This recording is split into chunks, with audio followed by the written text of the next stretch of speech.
এটা বিজ্ঞাপনক লৈ সামাজিক মাধ্যমত সৃষ্টি হয় ব্যাপক চৰ্চা আৰু বিতৰ্কৰ আৰু এই বিজ্ঞাপনটোত গোপীনাথ বৰদলৈৰ বিমানবন্দৰৰ নাম উল্লেখ কৰা হ'ল Adani Guwahati international airport limited আৰু এই বিজ্ঞাপন প্ৰচাৰ হোৱাৰ পিছতে সৃষ্টি হৈছে তীব্ৰ প্ৰতিক্ৰিয়া অসমীয়াক চৰম অপমান কৰা বুলিও সামাজিক মাধ্যমত মন্তব্য কৰিছে অজস্ৰজনে এনে বিতৰ্ক অব্যাহত থকাৰ মাজতে স্থিতি স্পষ্ট কৰিলে মুখ্যমন্ত্ৰী হিমন্ত বিশ্ব শৰ্মাই তেওঁ মুখ্যমন্ত্ৰী আৰু মোদী প্ৰধানমন্ত্ৰী হৈ থকালৈকে গোপীনাথ বৰদলৈ বিমানবন্দৰৰ নাম কোনো কাৰণতে হলনি হবলৈ দিয়া নহব বুলি মন্তব্য কৰিলে উল্লেখযোগ্য যে বিগত কিছু দিন ধৰি বিমানবন্দৰটোৰ নাম হলনি কেন্দ্ৰ কৰি ৰাজনৈতিক মহলত চৰ্চা অব্যাহত থকাৰ লগতে বিধানসভাৰ মজিয়াটো উত্থাপন হৈছিল বিষয়টো পুনৰ কৈছো কালিৰ দিনটোত এটা বিজ্ঞাপনক লৈ যেহেতু সামাজিক মাধ্যমত যথেষ্ট চৰ্চা বা বিভিন্ন প্ৰতিক্ৰিয়াৰ সৃষ্টি হৈছিল বিতৰ্কৰ সৃষ্টি হৈছিল আৰু এই বিজ্ঞাপনটোত গোপীনাথ বৰদলৈ বিমানবন্দৰৰ নাম উল্লেখ কৰা হৈছিল Adani Guwahati international airport limited আৰু এই বিজ্ঞাপনটো প্ৰচাৰ হোৱাৰ পিছতে তীব্ৰ প্ৰতিক্ৰিয়াৰ সৃষ্টি হয় অসমীয়াক চৰম অপমান কৰা বুলিও সামাজিক মাধ্যমত মন্তব্য কৰে বহুজনে এনে বিতৰ্ক অব্যাহত থকাৰ মাজতে স্থিতি স্পষ্ট কৰিলে মুখ্যমন্ত্ৰীগৰাকীয়ে তেওঁ লগতে ক'লে যে তেওঁ মুখ্যমন্ত্ৰী হৈ থকালৈকে আৰু মোদী প্ৰধানমন্ত্ৰী হৈ থকালৈকে গোপীনাথ বৰদলৈৰ বিমানবন্দৰৰ নাম কোনো কাৰণতে সলনি হ'বলৈ দিয়া নহ'ব এইখনৰ নাম কোনেও সলনি কৰিব নোৱাৰে আৰু বিমানবন্দৰৰ নাম লোকপ্ৰিয় গোপীনাথ বৰদলৈ বিমানবন্দৰেই থাকিব আৰু এই নামটোক লৈ মই ভাবোঁ যে আমি ইয়াতে কোনো ধৰণৰ উত্তেজনা সৃষ্টি কৰিব নালাগে মই মুখ্যমন্ত্ৰী হৈ থকালৈকে নৰেন্দ্ৰ মোদী হৈ থকালৈকে নামটো কোনেও পৰিৱৰ্তন কৰিব নোৱাৰে বহু দিনৰ পৰা আমি আন্দোলন কৰি আছিলোঁ বহু দিনৰ পৰা এই বিষয়টো আমি অসমৰ ৰাইজক সজাগ সচেতন কৰি আহিছিলোঁ আপোনালোকে জানে যে লোকপ্ৰিয় ভাৰতৰত্ন লোকপ্ৰিয় গোপীনাথ বৰদলৈ বিমানবন্দৰটো আদানীক দিবৰ কাৰণে চৰকাৰে কূটকৌশল ৰচনা কৰিছিল আৰু এই কূটকৌশল তেওঁলোকে প্ৰায় সম্পূৰ্ণ কৰি তুলিছে এতিয়া সেইকাৰণে এই যিটো এডভাৰটাইজমেণ্ট আহিছে ইয়াত দেখিছে Adani Guwahati international airport limited AGIAL এই এডভাৰটাইজমেণ্ট আহি গৈছে কেৱল মাত্ৰ এটাই কথা ক'ব খোজোঁ আমি যি সংগ্ৰাম কৰিছোঁ কোনোবা কাৰোবাৰ স্বাভিমানত যদি আঘাত লগা নাই আমি আমাৰ স্বাভিমানত আঘাত লাগিছে আৰু অসমৰ জনগণক ক'ব খুজিছোঁ আমি আপোনালোকে ওলাই আহক সংগ্ৰাম অব্যাহত ৰাখক আৰু আমিও ক'ব খুজিছোঁ আমি কেতিয়াও কোনো কাৰণতে অসমৰ মাটিত আদানীৰ নামত এই যিটো বিমানবন্দৰ যিটো এয়াৰপৰ্ট নামাকৰণ কৰিবৰ কাৰণে তেওঁলোকক বিক্ৰী কৰিবলৈ ওলাইছে এই কথা কেতিয়াও গ্ৰহণ নকৰোঁ ইয়াৰ বিৰুদ্ধে প্ৰতিবাদ চলিছিল প্ৰতিবাদ চলিব আৰু আগন্তুক দিনত অধিক শক্তিশালীভাৱে এই প্ৰতিবাদ আমি অব্যাহত ৰাখিম উজনি অসমত বাহৰ পতা মুখ্যমন্ত্ৰী হিমন্ত বিশ্ব শৰ্মাই আজি দিনজোৰা কাৰ্যসূচীৰে যোৰহাটত থাকিব পুৱাই নিজৰ শিক্ষা জীৱনৰ পাতনি মেলা যোৰহাটৰ বাল্য ভৱন বিদ্যালয়লৈ যাব মুখ্যমন্ত্ৰী ডক্টৰ শৰ্মা তাৰ পাছতে যোৰহাট বালক উচ্চতৰ মাধ্যমিক বিদ্যালয়লৈ যাব মুখ্যমন্ত্ৰীগৰাকী এই দুটা কাৰ্যসূচীৰ পিছতে যোৰহাট কৃষি বিশ্ববিদ্যালয়লৈ যাব আৰু একেদৰে যোৰহাট চিকিৎসা মহাবিদ্যালয় আৰু যোৰহাট অভিযান্ত্ৰিক মহাবিদ্যালয়লৈ যাব মুখ্যমন্ত্ৰী ডক্টৰ শৰ্মা বিয়লি চটাইস্থিত বৰ্ষাৰণ্য গৱেষণা প্ৰতিষ্ঠানো পৰিদৰ্শন কৰিব সন্ধিয়া জিলা প্ৰশাসন আৰু বিভিন্ন বিভাগৰ মুৰব্বীসকলৰ সৈতে এক পৰ্যালোচনা বৈঠকত অংশগ্ৰহণ কৰিব মুখ্যমন্ত্ৰীগৰাকীয়ে আৰু যিহেতু মুখ্যমন্ত্ৰীগৰাকীয়ে উজনি অসম ভ্ৰমণত গৈছে আৰু কালি গোলাঘাটত দেখিবলৈ পোৱা গৈছিলে নামঘৰত তেওঁ প্ৰণাম জনাই আশীৰ্বাদ লৈ যাত্ৰা আৰম্ভ কৰিছিল আৰু আজি যোৰহাটত জিলা প্ৰশাসন আৰু বিভিন্ন বিভাগৰ সৈতে পৰ্যালোচনা বৈঠক আছে তাৰোপৰি বিভিন্ন ঠাই তেওঁ আজিৰ দিনটোত পৰিভ্ৰমণ কৰিব আৰু বিশেষকৈ শিক্ষা জীৱনৰ পাতনি মেলা যোৰহাটৰ বাল্য ভৱনত তেওঁ প্ৰথমতে যাব আৰু তাৰ পিছতে বিভিন্ন স্থানত তেওঁ যাব পৰিদৰ্শন কৰিব আৰু এক গুৰুত্বপূৰ্ণ বৈঠকত মিলিত হ'ব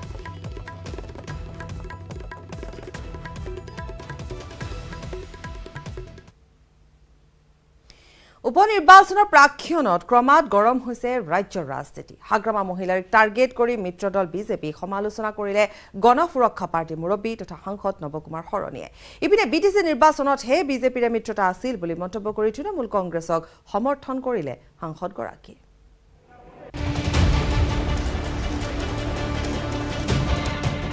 ৰত্নাকৰৰ পৰা বাল্মীকি হোৱাৰ সুন্দৰ পথ বিজেপি হাগ্ৰামাক লৈ সাংসদ নৱকুমাৰ শৰণীয়াৰ বিস্ফোৰক মন্তব্য উপনিৰ্বাচনত অকলে প্ৰতিদ্বন্দ্বিতা কৰিব গণসুৰক্ষা পাৰ্টিয়ে তৃণমূল কংগ্ৰেছক পূৰ্ণ সমৰ্থন নৱকুমাৰ শৰণীয়াৰ উপনিৰ্বাচনৰ দিন চমু চাপি অহাৰ লগে লগে ক্ৰমাৎ গৰম হৈছে ৰাজ্যৰ ৰাজনীতি আৰম্ভ হৈছে বোকা ছটিওৱাৰ খেল পুনৰবাৰ হাগ্ৰামা মহিলাৰিক টাৰ্গেট কৰি বিজেপিক সমালোচনা গণ সুৰক্ষা পাৰ্টিৰ মুৰব্বী তথা সাংসদ নৱ কুমাৰ শৰণীয়াৰ বিজেপিক ৰত্নাকৰৰ পৰা বাল্মীকি হোৱাৰ সুন্দৰ পটাখ্যা সাংসদগৰাকীৰ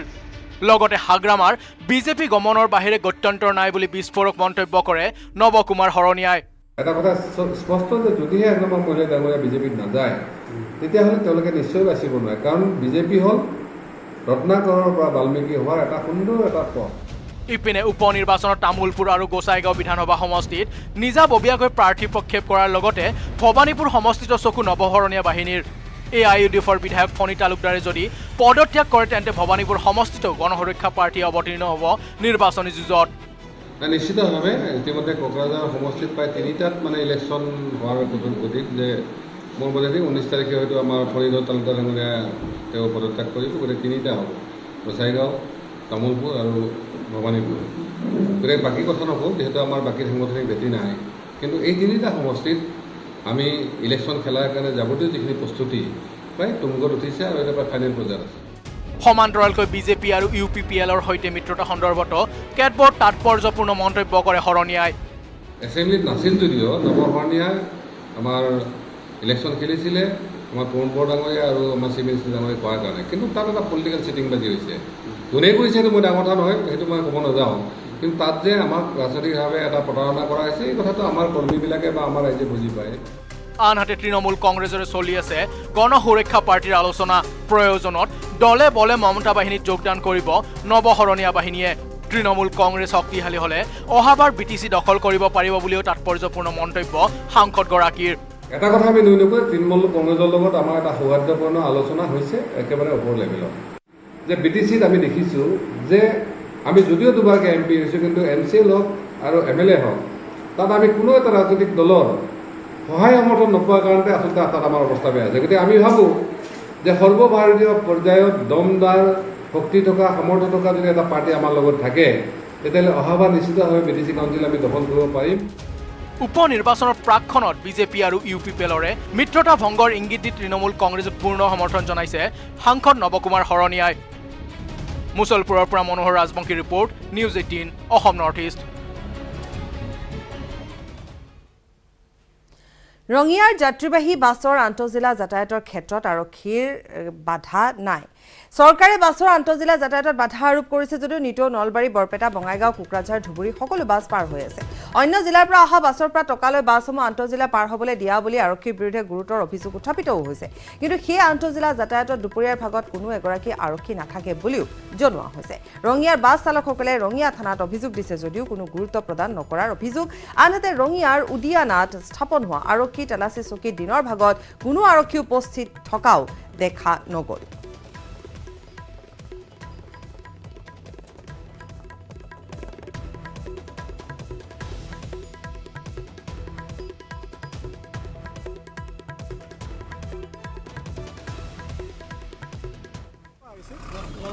কিমান পইচা দিয়া গৈছে কৰবা আহিছে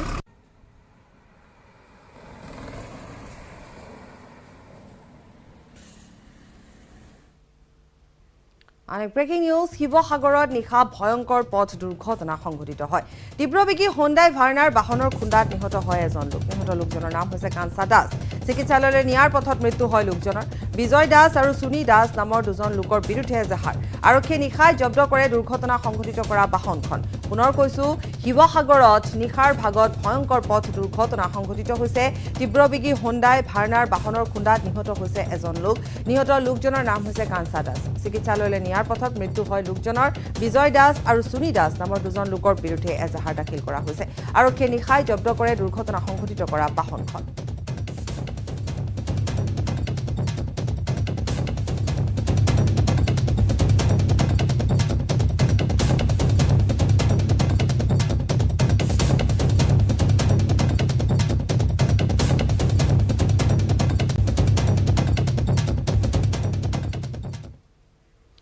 আজি বিশ্ব ফটোগ্ৰাফী দিৱস 3 লাখৰো অধিক ছবি কেমেৰাৰ লেন্সত আবদ্ধ কৰা আন্তঃৰাষ্ট্ৰীয় খ্যাতি সম্পন্ন নলিনী বৰুৱাই আজি বিশ্ব ফটোগ্ৰাফী দিৱসৰ দিনটো উল্লেখ কৰিলে জীৱনৰ শ্ৰেষ্ঠ ছবিখন আজি উতুলিবলৈ বাকী ৰোৱাৰ কথা হাতত এটা কেমেৰা লৈ ইমূৰৰ পৰা সিমূৰলৈ ঘূৰি ফুৰা সকলোৰে চিৰ পৰিচিত এগৰাকী অশীতিপৰ হৈছে তেজপুৰ 12হলীয়া নিবাসী নলিনীকান্ত বৰুৱা 7 বছৰ বয়সতে হাতত কেমেৰা তুলি লোৱা নলিনী বৰুৱাই দেশ বিদেশৰ বহু খ্যাতি অৰ্জিবলৈ সক্ষম হৈছে নিজৰ কৰ্মদক্ষতাৰ বলত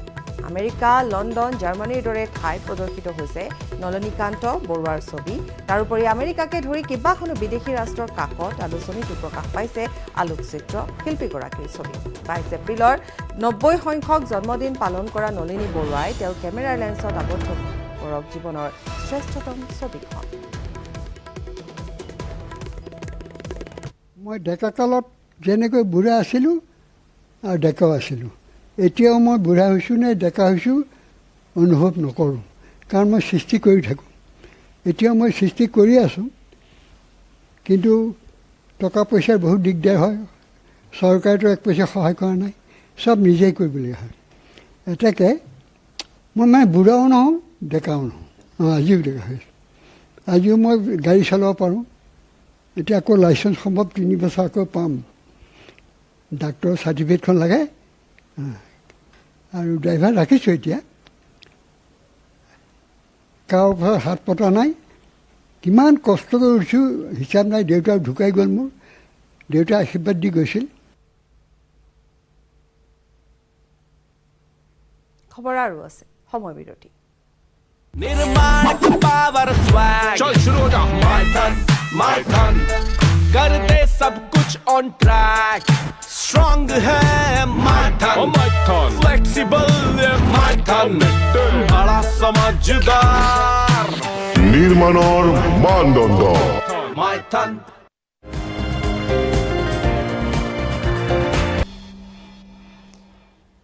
উভতি বিৰতিৰ পাছত ৰাজ্যত আন্তঃজিলা যাতায়াত খুলি দিয়া হ'ল কিন্তু ৰাজ্যৰ বাছ সেৱা বা নৈশ বাছ সেৱা এতিয়ালৈকে খুলি দিয়া নাই আৰু সেই সন্দৰ্ভত আমি জনাই গৈছোঁ বিভিন্নজনৰ প্ৰতিক্ৰিয়া বিশেষকৈ বাছ মালিক সন্থা বা যিসকল চালক হেণ্ডিমেন আছে সকলোৱে প্ৰতিক্ৰিয়া ব্যক্ত কৰিছে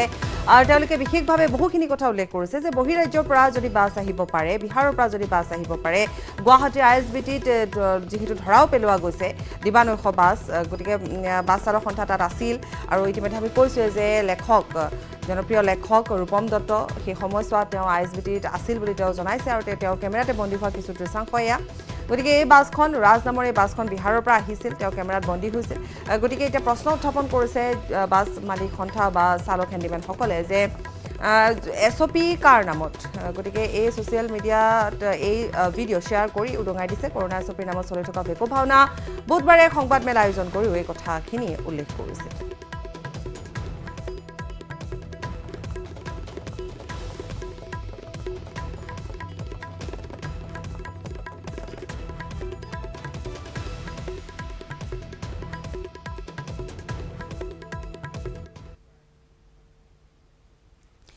আফগানিস্তানত এতিয়াও চলি আছে অচলাৱস্থা চৰম বিশৃংখল অৱস্থাৰ মাজতে ৰাষ্ট্ৰপতি হোৱাৰ হাবিয়াস কৰিছে এসময়ৰ মুজাহিদিন আব্দুল খানি বাৰাদাৰে 4 দশক পূৰ্বে ৰাছিয়ান সৈন্যৰ বিৰুদ্ধে মাৰ্কিন যুক্তৰাষ্ট্ৰৰ সহযোগত যুদ্ধ কৰা মুজাহিদিন নেতা আব্দুল খানি বাৰাদাৰ সবলৈ গৈ আছে আফগানিস্তানৰ নতুন ৰাষ্ট্ৰপ্ৰধান তালিবানৰ অন্যতম মুৰব্বীজনে 2020 চনত স্বাক্ষৰ কৰিছিল দোহা চুক্তি চুক্তিৰ পিছত নাটোৱে আফগানিস্তান ত্যাগ কৰাৰ পথ প্ৰশস্ত হৈছিল অৱশ্যে তালিবান নেতা অনাছ হাকানিয়ে ইয়াৰ মাজতে প্ৰাক্তন ৰাষ্ট্ৰপতি হামিদ কাৰজাইক সাক্ষাৎ কৰিছে অন্য হাতেদি ভাৰতবৰ্ষৰ লগতে অন্য দেশসমূহে আফগানিস্তানৰ পৰা নিজ নিজ দেশৰ নাগৰিকক স্বদেশলৈ ঘূৰাই অনাৰ কাৰ্য চলাই আছে ঘূৰি অহা লোকে সাম্প্ৰতিক পৰিস্থিতিৰ দিছে ভয়ানক বৰ্ণনা अभी वहाँ पे तो तालिबान कह रहे कि सब चीज़ें नॉर्मल चल रही है लेकिन आगे क्या लगता है ये तो बस गॉड नोस कि आगे क्या होता है वहाँ के लोग जो है उनका कोई कसूर नहीं है जो भी हुआ उन लोगों के साथ भी एक हादसे की तरह था वो लोग भी शौक में हैं তালিবানে অৱশ্যে শাসনৰ বাঘজৰি লৈ নাৰীৰ অধিকাৰ সুৰক্ষিত কৰা বিদেশী ৰাষ্ট্ৰৰে বন্ধুত্বপূৰ্ণ সম্পৰ্ক ৰক্ষাৰ আৰু পূৰ্বৰ আফগান সেনাৰ সদস্যৰ বিৰুদ্ধে কোনো ব্যৱস্থা গ্ৰহণ নকৰাৰ প্ৰতিশ্ৰুতি প্ৰদান কৰে কিন্তু পলায়ন কৰা আফগানসকল পতিয়ন যাব পৰা নাই তালিবান শাসনক লৈ তেওঁলোক ক্ৰমাৎ শংকিত হৈ পৰিছে I think they are saying these things because they want to establish their government right now, their sovereignty then they will go for their law because they are saying we go step by step it means remove this right remove this right remove this right উল্লেখযোগ্য যে আমেৰিকাৰ সমৰ্থনপুষ্ট চৰকাৰখনৰ ৰাষ্ট্ৰপতি আশ্ৰফ ঘানী 4খন গাড়ী আৰু বৃহৎ পৰিমাণৰ ধন লৈ দেশৰ পৰা পলায়ন কৰা বাতৰি স্থানীয় সংবাদ মাধ্যমত প্ৰকাশ পাইছে। তালিবানৰ শাসন কেনে হয় এতিয়াও সন্দেহৰ আৱৰ্তত থকাৰ মাজতে তালিবানে ধ্বংস কৰিছে আন জনগোষ্ঠীয় সামৰিক নেতাসকলৰ স্মৃতিসৌধ। ভাৰতৰ বিদেশ মন্ত্ৰী এছ জয়শংকৰে ইতিমধ্যে আফগানিস্তানৰ সাম্প্ৰতিক পৰিস্থিতিৰ বিষয়ে ৰাষ্ট্ৰসংঘৰ সচিব প্ৰধানৰে আলোচনাত মিলিত হৈছে। নতুন শাসন ব্যৱস্থাৰ প্ৰতি ভাৰতৰ কূটনৈতিক আচৰণ কেনে সেয়া লক্ষণীয় হ'ব। News desk report, news 18 Assam North east. উজনি অসমত বাহৰ পতা মুখ্যমন্ত্ৰী হিমন্ত বিশ্ব শৰ্মাই আজি দিনজোৰা কাৰ্যসূচীৰে যোৰহাটত থাকিব। আমি ইতিমধ্যে সেই সন্দৰ্ভত জনাইছোঁ আৰু পুৱাই নিজৰ শিক্ষা জীৱনৰ পাতনি মেলা যোৰহাটৰ বাল্য ভৱন বিদ্যালয়লৈ যাব মুখ্যমন্ত্ৰীগৰাকী। তাৰ পাছতে যোৰহাট বালক উচ্চতৰ মাধ্যমিক বিদ্যালয়লৈ যাব মুখ্যমন্ত্ৰীগৰাকী আৰু এই দুটা কাৰ্যসূচীৰ পিছতে যোৰহাট কৃষি বিশ্ববিদ্যালয়লৈ যাব।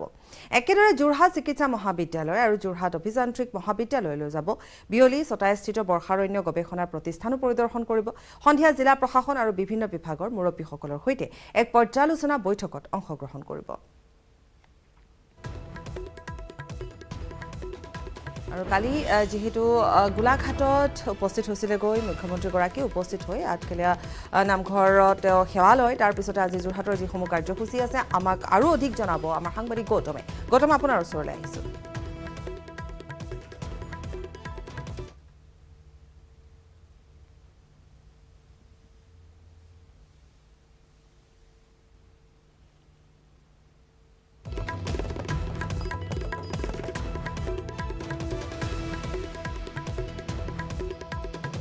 গৌতম, আমি আপোনাৰ সৈতে পুনৰ এবাৰ সংযুক্ত হ'ম। গৌতমে আমাক জনাইছে বিশেষকৈ পুৱাৰ ভাগতে যিহেতু শিক্ষা জীৱনৰ পাতনি মেলা বাল্য ভৱনত উপস্থিত হ'বগৈ কিছু সময় পাছতে মুখ্যমন্ত্ৰীগৰাকী, গতিকে গৌতম তাত আছে। গৌতমে আমাক আৰু অধিক জনাব। গৌতম, আমি আপোনাৰ ওচৰলৈ পুনৰ এবাৰ আহিছোঁ, আপুনি আমাক জনাব। আৰু যিহেতু কাৰ্যসূচী আজি গোটেই সমগ্ৰ দিনটোতে যোৰহাটতে যিহেতু কাৰ্যসূচীসমূহ আছে, কেইবাখনো গুৰুত্বপূৰ্ণ বৈঠকৰ কথাও ইতিমধ্যে আহি পৰিছে। যোৰহাট বালক উচ্চতৰ মাধ্যমিক বিদ্যালয় আজি পৰিদৰ্শন কৰিব। অসম কৃষি বিশ্ববিদ্যালয় পৰিদৰ্শন কৰি তাত এক বৈঠকত মিলিত হ'ব। তাৰোপৰি যোৰহাট মেডিকেল কলেজ হাস্পাতাললৈ যাব। গতিকে এনেধৰণৰ বিভিন্ন ধৰণৰ কাৰ্যসূচী আছে আৰু বিশেষকৈ যোৰহাট জিলা প্ৰশাসনৰ সৈতেও এক গুৰুত্বপূৰ্ণ বৈঠক অনুষ্ঠিত হ'ব বা সেই বৈঠকত অংশগ্ৰহণ কৰিব মুখ্যমন্ত্ৰীগৰাকী। গতিকে দিনজোৰা কাৰ্যসূচী আজি যোৰহাটত আছে। উজনি অসমত ইতিমধ্যে কালিৰে পৰা যাত্ৰা আৰম্ভ কৰিছে। কালি গোলাঘাটত নামঘৰত সেৱা লৈ যাত্ৰা আৰম্ভ কৰিছে, আঠখেলীয়া নামঘৰত সেৱা লৈ। আৰু আজি যোৰহাটৰ বিভিন্ন ধৰণৰ কাৰ্যসূচী আছে আৰু এই কাৰ্যসূচীসমূহত অংশগ্ৰহণ কৰিব মুখ্যমন্ত্ৰীগৰাকী। বিয়লি ভাগলৈকে যিহেতু কাৰ্যসূচী আছে। গৌতম, আপোনাৰ ওচৰলৈ পুনৰ এবাৰ আহিছোঁ, আপোনাৰ সৈতে সংযুক্ত হৈছোঁ। গৌতম,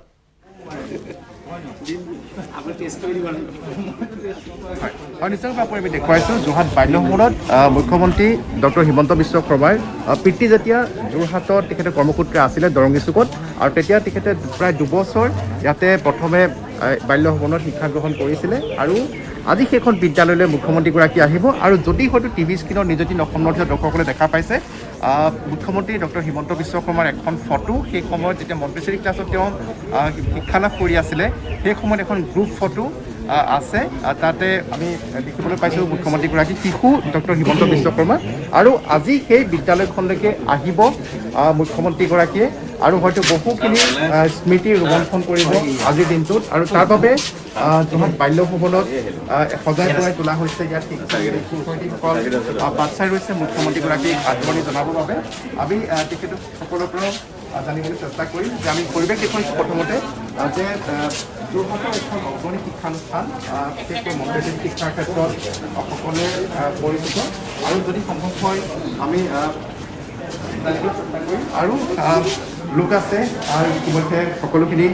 সাজু হৈ আছে। আৰু যদি সম্ভৱ হয় আমি তেওঁলোকৰ পৰাও মন্তব্য কৰিবলৈ চেষ্টা কৰিম। বিদ্যালয়ৰ প্ৰধান শিক্ষয়িত্ৰী জাগৰি দি আছে, জানিব চেষ্টা কৰিম। বাইদেউ, এটা কথা সুধিব বিচাৰোঁ, আজিৰ দিনটোত বহুদিনৰ পৰা আপোনালোকে অপেক্ষা কৰি আছিলে ডক্টৰ হিমন্ত বিশ্ব শৰ্মা আজি আপোনালোকৰ বিদ্যালয়লৈ আহিব। শিক্ষাৰ আদিপাত এইখন বিদ্যালয়তে গ্ৰহণ কৰিছিলে, কেনে অনুভৱ হৈছে? আমি অতি গৌৰৱ অনুভৱ কৰিছোঁ, আনন্দ অনুভৱ কৰিছিলোঁ। আমি মুখ্যমন্ত্ৰী যেতিয়া তেখেতে বিষয়ভাগ লৈছিলে, পদবীলৈ আহিছিলে, তেতিয়া আমি ভাবি ৰাখিছিলোঁ মুখ্যমন্ত্ৰীক আমি নিমন্ত্ৰণ কৰি আনিম এবাৰ স্কুললৈ, কিন্তু তেখেতে নিজাববীয়াকৈ যেতিয়া অহাৰ খবৰটো দিলে আমি অতি আনন্দিত অনুভৱ কৰিছোঁ, গৌৰৱ অনুভৱ কৰিছোঁ। আমি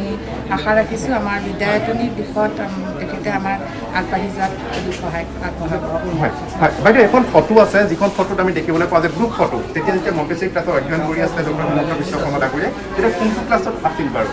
এইফালে আছিল আগফালৰ যিখন বাৰাণ্ডা আছে বাৰাণ্ডাখনৰ আছে বাৰাণ্ডাখনৰ মূলৰ ৰুমটোত আছে হয় হয় ধন্যবাদ জনাইছোঁ আৰু একে নষ্টালজিয়া ডক্টৰ হিমন্ত বিশ্ব শৰ্মাৰ ডাঙৰীয়াৰ বাবে কিয়নো এখন বিদ্যালয়তে অধ্যয়ন কৰিছিলে বহুখিনি পৰিৱৰ্তন ঘটিছে এই সময়ছোৱাত যেতিয়া আজিৰ পৰা প্ৰায় 40-50 বছৰৰ পূৰ্বে যেতিয়া এই বিদ্যালয়লৈ আহিছিলে ডক্টৰ হিমন্ত বিশ্ব শৰ্মা ডাঙৰীয়া তেওঁলোকৰ ভাতৃয়েও এই বিদ্যালয়তে অধ্যয়ন কৰিছিলে কিয়নো কৰ্মসূত্ৰে তেখেতৰ পিতৃ যোৰহাটত থাকিব লগা গৌতম আৰু কিমান সময়ৰ পাছত উপস্থিত হ'বগৈ মুখ্যমন্ত্ৰীগৰাকী হয় হয় নিশ্চয়কৈ পাপৰিয়ে যিহেতু মুখ্যমন্ত্ৰীগৰাকী আমি যে জানিব পাৰিছোঁ বৰ্তমানলৈকে তেওঁ য'ত আছে তাৰ পৰা বৰ্তমানলৈকে ওলোৱা নাই হয়তো আৰু আধা ঘণ্টা 45 মিনিটৰ পিছত আহি যোৰহাটৰ বাল্যভৱনত উপস্থিত হ'বহি আৰু যিখিনি বিস্তৃত কাৰ্যসূচী আছে যোৰহাটৰ বিধায়ক আছে জিতেন্দ্ৰ গোস্বামী ডাঙৰীয়া তেখেতকো জানিব চেষ্টা কৰিম কিছু কথা জানিব বিচাৰিছোঁ আজি ছাৰ আজি কেনেধৰণৰ কাৰ্যসূচী আছে আৰু মুখ্যমন্ত্ৰীগৰাকী এতিয়া দিনটোৰে কাৰ্যসূচী আজি বিভিন্ন স্থানলৈ যাব ছাৰ কিবা ঘোষণা হোৱা বা তেনেধৰণৰ কিবা আছে নেকি সম্ভাৱনা আছে নেকি ছাৰ যোৰহাটৰ মুখ্যমন্ত্ৰীটো হেৰি আমাক সাধাৰণতে এনেকুৱা ধৰণৰ কথাবিলাক নিজে ঘোষণা কৰে যেতিয়া দেখে যে এইটো উপযুক্ত সেইকাৰণে মই আশাবাদী যে আজি যোৰহাটত তেওঁ কেইবাটাও কাৰ্যসূচীত যোগদান কৰাৰ কাৰণে চিন্তা কৰিছে বা সিদ্ধান্ত লৈছে আৰু পুৱা বাল্যভৱনৰ পৰা তেওঁ ইয়াত পঢ়িছিলে সৰুকালত গতিকে তাৰ পৰা আৰম্ভ হ'ব আৰু তাৰপিছত তেখেতে বাকীবিলাক অনুষ্ঠানত মই গভৰ্ণমেণ্ট স্কুলতো তেখেত আমাৰ হেৰি কৰিব য'ত আমালোকে অধ্যয়ন কৰিছিলোঁ প্ৰায় 138 বছৰ এখন হয় পুৰণা স্কুল তাৰপিছত agriculture university women university engineering college forest research institute আৰু মই শেহতীয়াকৈ জনামতে যোৰহাট আমাৰ যিখন জেল তাত হেৰিটেজ চাইট এটা মানে কৰাৰ হয়তো এটা পৰিকল্পনা আছে কুশল কৰোঁতো লৈ আছে অন্যখিনিও আমি তাত অকণমান কাম কৰোঁতে সেই কথাটো আমিও ভাবিছিলোঁ যে এইটো এনেকুৱা কৰিব পাৰিলে ভাল কাৰণ যথেষ্টখিনি 100 বছৰ পাৰ হৈ গৈছে তেখেতৰ কিবা এটা তেনেকুৱা মনৰ ভাৱ এটা লৈ সেইখন হস্পিটেলত কি আমাৰ জেল কেম্পাছতো সোমাব য'ত কুশল কৰোঁ ফাঁচি দিয়া হৈছিল গতিকে মই ভাবোঁ যে তেখেতে আজি যোৰহাটত কেইবাটাও ইম্পৰ্টেণ্ট কাৰ্যসূচী লৈছে আজি ৰাতি থাকিব পৰা হ'লে ভাল আছিল কিন্তু বিশেষ কামৰ কাৰণে তেখেত কাইলৈ গুৱাহাটী ব্ৰহ্মপুত্ৰৰ বাহিৰলৈ যাব মোক কৈছিলে যে থকাটো সম্ভৱ নহ'ব যে কেন্দ্ৰীয় থকাৰ ইচ্ছা আছিলে কিন্তু গতিকে তেওঁ থকাইলে আৰু হয়তো জনসাধাৰণৰ 2-এজন চিনিয়ৰ মানুহে লগ পাব পাৰিলেহেঁতেন কিন্তু এইবাৰ এইটো হোৱা নাই ভৱিষ্যতে গৌতম আমি আপোনাক এইখিনি ৰখাব লাগিব আমি পৰৱৰ্তী বাতৰিত আপোনাৰ সৈতে সংযুক্ত হ'ম আৰম্ভণিতে কিন্তু যিহেতু বিদায় লোৱাৰ সময় হৈছে আপোনাক ধন্যবাদ জনাইছোঁ